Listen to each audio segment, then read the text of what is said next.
तो Alembic pharma, डिस्पन pharma जैसे stock से जहां को मजबूती देखने को मिल सकती है। डिस्पन फार्मा को पसंद है, खरीदारी करके चलने की सलाह दे रहा है। अभी शेयर देखिए दिन के ऊपरी स्तर के आसपास ट्रेड कर रहा है, करीब 9 रुपये के आसपास की मजबूती इस शेयर में देखने को मिली। और अभी भी खबर ये आई है कि रिलायंस जियो के जो का ऑफर है, धनाधन ऑफर, उसको जो भारतीय एयरटेल की तरफ से चुनौती दी गई है। हालांकि रिलायंस का शेयर देखिए अभी करीब 1% की मजबूती के साथ कारोबार कर रहा है। टेलीकॉम स्टॉक्स पर क्या राय लेकर चल रहे हैं आशीष? देखिए, टेलीकॉम स्टॉक्स एक ऐसा सेक्टर हो चुका है जहां पर बहुत सारे न्यूज ड्रिवन है और खास करके एक आइडिया वोडाफोन मर्जर को लेके, फिर रिलायंस जियो के आने के बाद ओवरऑल जो मूवमेंट टेलीकॉम स्टॉक्स में वो काफी अनप्रेडिक्टेबल हो गया है, क्योंकि हर दिन कोई एक नया प्लान आ जाता है जिस कारण से प्रॉफिटेबिलिटी पे क्वेश्चन मार्क बन जाता है।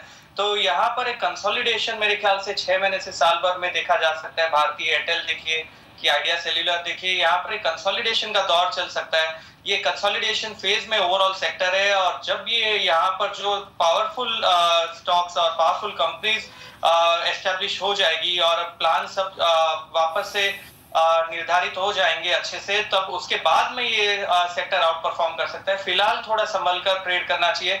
इवेंट ड्रिवन है और ओवरऑल कंपटीशन बहुत एग्जॉस्टिव हो चुका है रिलायंस जियो के बाद में, तो संभल कर ट्रेड करना चाहिए इन स्टॉक्स के अंदर। टेलीकॉम स्टॉक्स में थोड़ा संभल कर खरीदारी कीजिए। अगर आप शॉर्ट टर्म के लिए खरीदारी करते हैं तो स्टॉप लॉस जरूर से जरूर लगाइए। आज अब देखिए कि हमने अभी छोटे मोटे फार्मा स्टॉक की बात की है।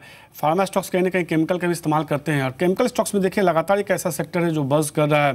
जीसी वेंचर्स अच्छी मजबूती देखने को मिल रही है। इसके बाद अल्कली एमाइंस देखिए, वहाँ खरीदारी देखने को मिल रही है। विष्णु केमिकल मजबूती है। लिंडे इंडिया, इसके अलावा पनामा पेट्रो जैसे स्टॉक्स इसमें खरीदारी देखने को मिल रही है। लिंडे इंडिया एक शेयर है जिसमें बीते अगर 10 दिनों का ट्रेंड देखिए तो लगातार शेयर ने अच्छी मजबूती दिखाई है। वजह कुछ खास नहीं, पर लगातार इसमें खरीदारी का ट्रेंड देखने को मिला है। पहले वॉल्यूम भी नहीं था, वॉल्यूम भी अच्छा खासा देखने को मिला है। क्या रहा इन स्टॉक्स पे? देखिए, लिंडे इंडिया जो स्टॉक आपने बताया वो बहुत ही सही बताया कि बहुत अच्छी मजबूती देखने मिल रही है। भले ही फंडामेंटल रीजन हमें पता ना हो, लेकिन ओवरऑल बाइंग और मोमेंटम तो इसमें बनता हुआ नजर आ ही रहा है। और दूसरी बात देखने लायक ये है कि ये जो अप ट्रेंड में जा रहा है उसके साथ वॉल्यूम्स भी इंक्रीज हो रहा है। तो अगर इंक्रीज वॉल्यूम्स के साथ में कोई स्टॉक अप ट्रेंड में जाता है तो इसका मतलब यहाँ पर जेन्युइन बाइंग हो रही है। डिलीवरी कितनी हो रही है वो भी पूरी देखनी पड़ेगी, लेकिन ओवरऑल ट्रेंड सकारात्मक है। तो लिंडे इंडिया को बाय किया जा सकता है। कोई भी डिप्स यहाँ से मिलती है करीबन 460 450 के आसपास, नीचे स्टॉप 420 का लगा के रखना होगा और टारगेट करीबन 500 550 के आसपास का देख सकते हैं। और दूसरा एक स्टॉक जीसी वेंचर जो आपने बताया, वहां पर थोड़ा संभल कर ट्रेड करना चाहिए। अगर 160 का आंकड़ा पार कर जाता है तो मजबूती देखी जा सकती है 200 के लेवल तक की। तो ये कुछ स्टॉक्स है जहाँ पे मजबूती देखने को मिल सकती है, जिसमें खरीदारी करने की सलाह दे रहे हैं आशीष। उनको लगता है खरीदारी करके चल सकते हैं। लेकिन आज सेबी की अहम बैठक होने वाली है। अब 26 अप्रैल को सेबी की अहम बैठक है और इसमें कई मुद्दों पर चर्चा होनी। इसमें सबसे बड़ा मुद्दा IPO है को लेके ही है। इस पर बात करने के लिए मेरे साथ मेरे सहयोगी जुड़ चुके हैं, संदीप ग्रोवर। संदीप, जिस तरह से 26 अप्रैल को बैठक होने वाली है सेबी की, IPO एक बड़ा इशू है। हमने देखा कि बीते कुछ दिनों में कई सारे IPO भी आए हैं। लार्ज के बड़े IPO है, लेकिन कुछ छोटे IPO भी आते हैं जिसमें होता क्या है कि पैसा तो IPO में किसी प्रोजेक्ट के लिए या कर्ज चुकाने के लिए किया जाता है और बाद में खर्च किसी और काम में होता है। परिणाम ये होता है कि जिस पर्पज़ के लिए जुटाया जाता है वो तो पूरा नहीं होता और कंपनी की दिक्कत तो और बढ़ती है और फाइनली निवेशकों को नुकसान ही होता है। बिल्कुल, और इसका ट्रैक भी नहीं रखा जाता है, इसकी मॉनिटरिंग भी नहीं होती है। और अब कहीं ना कहीं जिस 26 तारीख की बैठक की आप बात कर रहे हैं उसमें हो सकता है कि 500 करोड़ रुपए तक की जो रकम वाले IPOs होते हैं उनके लिए एक मॉनिटरिंग एजेंसी नियुक्त की जाए। ऐसे निर्देश सेबी की ओर से निकल के सामने आ सकते हैं। अब तक देखा जाए तो 500 करोड़ रुपये से ज़्यादा रकम अगर जुटाई जाती है तो उसमें सेबी के नियमों के मुताबिक अनिवार्य होता है कि मॉनिटरिंग एजेंसी को नियुक्त किया जाए, जो कि अब तक अगर आप देखा जाए जो बैंकर्स होते हैं IPO में वही मॉनिटरिंग एजेंसी का काम करते हैं और वो पूरा लेखा जोखा देते हैं कि किस तरह से जो फंड जुटाए गए थे उनका उस रकम का इस्तेमाल किस तरह से हुआ है। लेकिन अब जो छोटे IPOs हैं, जो 500 करोड़ रुपए तक की जो रकम वाले IPOs होंगे, उनके ऊपर भी कहीं ना कहीं जो गाज है वो गिरती हुई दिखेगी, स्क्रूटनी बढ़ती हुई दिखेगी। इनको भी मॉनिटरिंग एजेंसी नियुक्त करने के लिए लाजमी कर दिया जाएगा। ये सेबी बोर्ड बैठक में जो फैसले होने हैं उसमें शायद पहला मुद्दा जो है जो कि डिस्कस होता हुआ दिखेगा। इसके अलावा कुछ और जो पॉइंट्स चर्चा में रह सकते हैं उसमें ये हो सकता है कि FPIs के लिए कॉमन एप्लीकेशन फॉर्म का प्रस्ताव है उसको इंट्रोड्यूस किया जा सकता है। इसके ऊपर फैसला हो सकता है।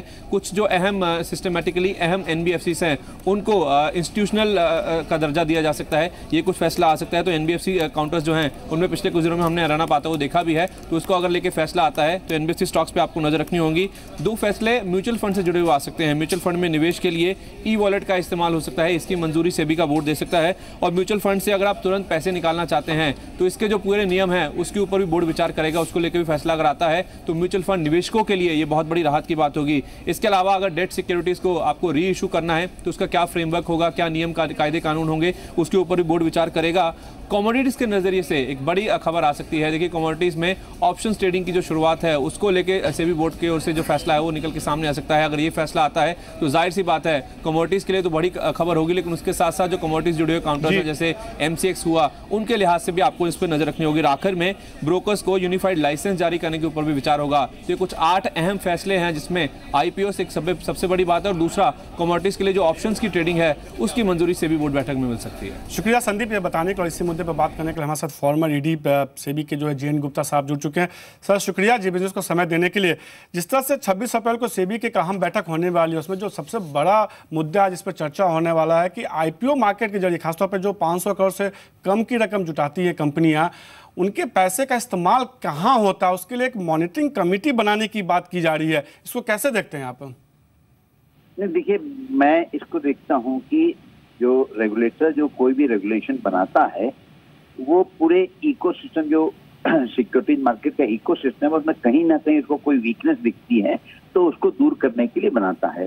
तो देखिए क्या था कि सेबी ने ये करा था पहले कि 500 करोड़ से ज्यादा जो IPO का होगा उसकी मॉनिटरिंग मस्ट करी थी, लेकिन सेबी ने ये पाया कि वो उन्होंने करा था कि कॉस्ट के हिसाब से कि 500 करोड़ का ऊपर है तो आदमी को कॉस्ट लगेगी तो कोई बात नहीं है, लेकिन छोटे IPO वाले को भी कॉस्ट लगेगी। तो उसने एक्सपेरिमेंटल बेसिस पे स्टार्ट किया था, लेकिन क्या हुआ कि इकोसिस्टम में जो हमारे स्टेक होल्डर है सबने फेल कर दिया इसको, और सेबी को मजबूरन जो है अब ये सोचना पड़ रहा है कि 500 करोड़ से कम पे भी लगाना चाहिए, क्योंकि उन्होंने पाया है कि कहीं ना कहीं उसका मिसयूज हो रहा था।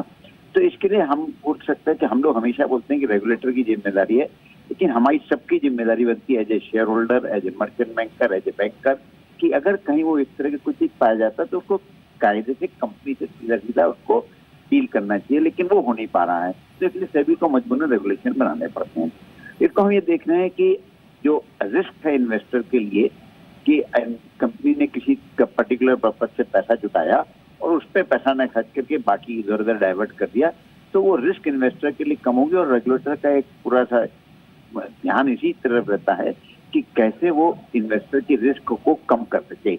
हालांकि उसको ये भी देखना पड़ता है रेगुलेटर को कि कैसे वो मार्केट को बढ़ावा भी दे कि जिससे कि मार्केट बढ़ता रहे, तो इसको बैलेंस करके चलना पड़ता है। तो सेबी ने ओरिजिनली इसको बैलेंस करके 500 करोड़ की लिमिट रखी थी, लेकिन उसने पाया कि ये कारगर नहीं है, उससे कम के जो रडार में नहीं आ रहे हैं वो लोग मिसयूज कर रहे हैं फंड का, तो उन्होंने एक केस को एक्सटेंड करा है।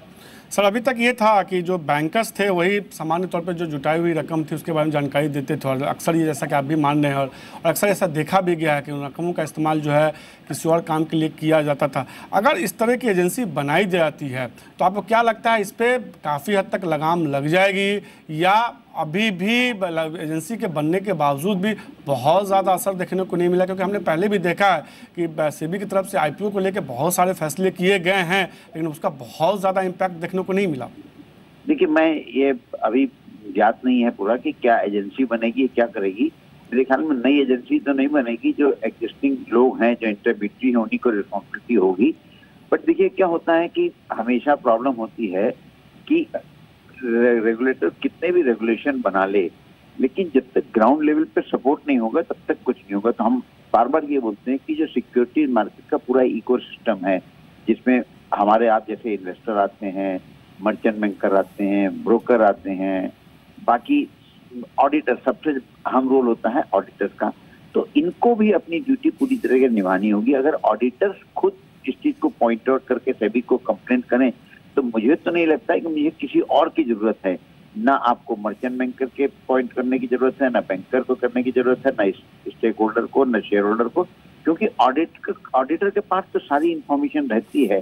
तो अगर ऑडिटर अपनी ड्यूटी पूरी तरीके से करे, अगर वो ये बताए कि हाँ कंपनी ने एक्स चीज के लिए पैसा करा था और उसने पैसा एक्स की वाई में लगा दिया है तो उसको जरूर से सेबी को कंप्लेन करनी चाहिए। हमारा क्या हो रहा है, चूंकि ऑडिटर को पैसा कंपनी से मिलता है तो बहुत बार वो कंप्लेन नहीं कर पाता है। तो अगर इसको हम part of the duty of auditor की मानते हैं तो मुझे नहीं लगता कि कहीं पे एक नई एजेंसी की जरूरत है, क्योंकि जितनी ज्यादा आप एजेंसी क्रिएट करते रहेंगे उतना ज्यादा कंफ्यूजन होगा मार्केट में। सर शुक्रिया जब उसको समय देने के लिए। तो ये जीवन गुप्ता साहब को फाउंडर SCS के ये कहते हुए कि हाँ कुछ गड़बड़ियाँ हुई थी, उसके बाद जो है सेबी लगातार इस मामले पर विचार कर रहा था। इस तरह के फैसले लिए जाते हैं तो कहीं ना कहीं गड़बड़ियों पे जो है काफ़ी हद तक लगाम लगता हुआ दिख सकता है।